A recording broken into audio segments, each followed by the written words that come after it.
PETA investigators went inside deer farms in South Korea, where they found shocking cruelty to deer whose antlers are sawed off to produce supplements with dubious health benefits. Deer are naturally far-ranging animals, but on deer farms they're denied everything that's natural and important to them. They spend their lives confined to barren pens for a decade until they pass the optimal age for growing antlers and then are slaughtered. They exhibit clear signs of frustration and psychological distress, such as pacing and chewing on the metal bars of their enclosures. Every year, male deer are forced to undergo a terrifying and painful antler amputation. The animals are injected with sedatives to make them easier to handle. This frightened deer fought hard against the effects of the tranquilizer, likely due to being subjected to the surgery previously. His fear response was so strong that it took almost an hour and multiple injections until he was sedated. The animals were denied local and general anesthesia as workers sawed through their antler cartilage. A veterinarian who had observed that they moved during surgery stated the animals were semiconscious and could feel pain. Hey guys, welcome back to my YouTube channel here. It's me here, Comrade Lavender here, and today I'm back with another anti-capitalism deep dive YouTube video topic. Today I'll do the topic of pure evil, the deer velvet industry files, deep dive, capitalism atrocities, animal abuse, animal exploitation, animal rights activism, true crime, etc. So let's get started on this YouTube video topic. But before we get started, all my YouTube videos will be on the screen right now. Other topics I've done on other animal rights issues, other YouTube videos that relate to this topic. If you'd like to check my other YouTube videos out, I've done about other animal true crime cases. They're going to be on the screen right now. So let's get started on this YouTube video topic. The site where some of this cruelty takes place is at the Halden Farm, one of several farms in Mackenzie Valley on the southern island of New Zealand. 5,000 red deer stags are raised like cattle so that every year the farmers can saw off their antlers and sell them pulverized as an anaphylactic in far eastern countries. The stags are trapped with nets using helicopters in the southern Alps and transported to the farm where they are handled like any other livestock animal, confined behind fences and in cages herded by trained dogs, or they are bred and raised there for that very purpose. The Halden farm boasts 30,000 sheep and cattle, and although the stags are farmed in a minority number, their antlers reap the biggest profit for the ranchers. In 1851, New Zealand hunters relocated small groups of red deer from Germany and France into various areas around the country for target practice, but as with any relocation of that type, the deer faced no natural predators in their new homeland, and the number exploded uncontrollably. Soon after, the government began paying bounties for deer kills in an effort to raid the pests from the forest and reduce livestock competition for grazing grasslands. As the killing continued, processing plants were established to handle deer meat, with refrigerated trucks actually meeting paid hunters in remote areas to collect the casses. In 1969, deer farming became legalized in New Zealand, and the industry skyrocketed as sales in other countries boosted the export dollar. But aside from the meat, the powder that is obtained by pulverizing the deer's antlers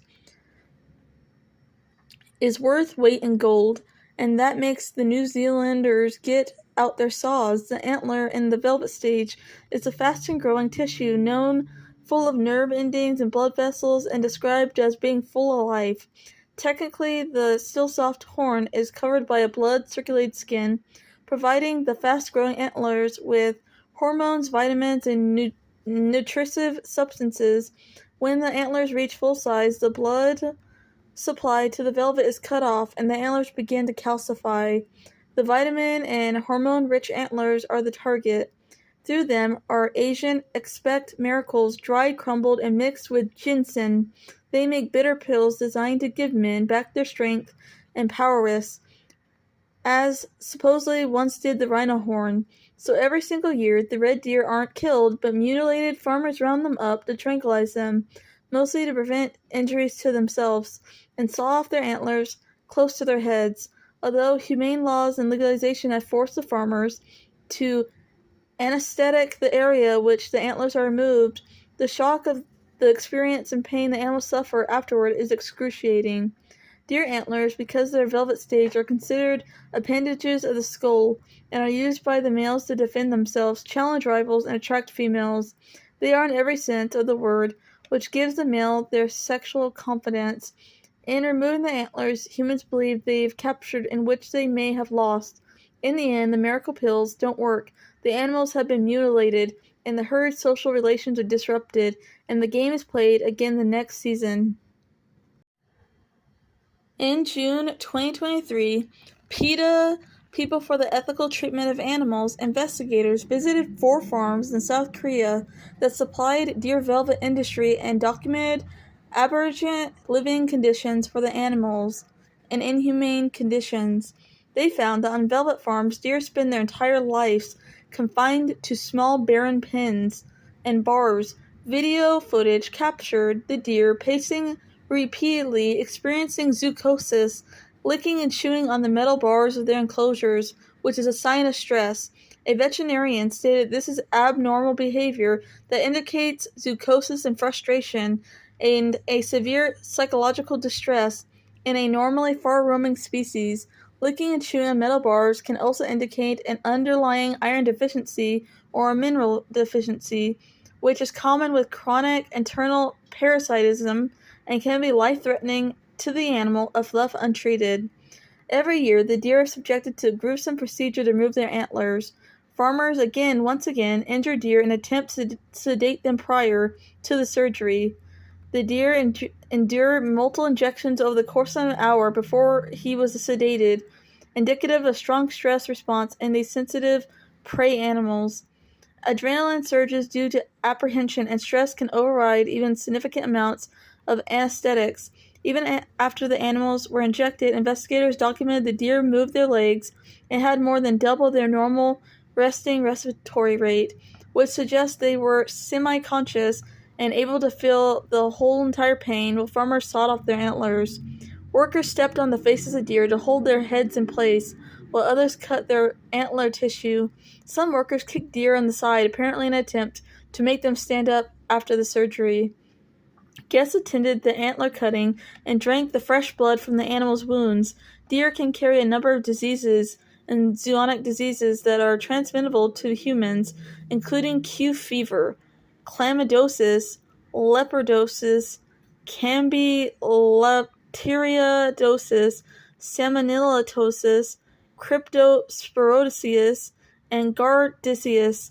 At least one guest had fresh deer blood on his shirt when he left the farm, possibly putting other members of the public at risk of being infected with zoonotic diseases. One farmer acknowledged that male deer are killed at 10 years old when their antler production starts to go down. Females are slaughtered when they can no longer breed.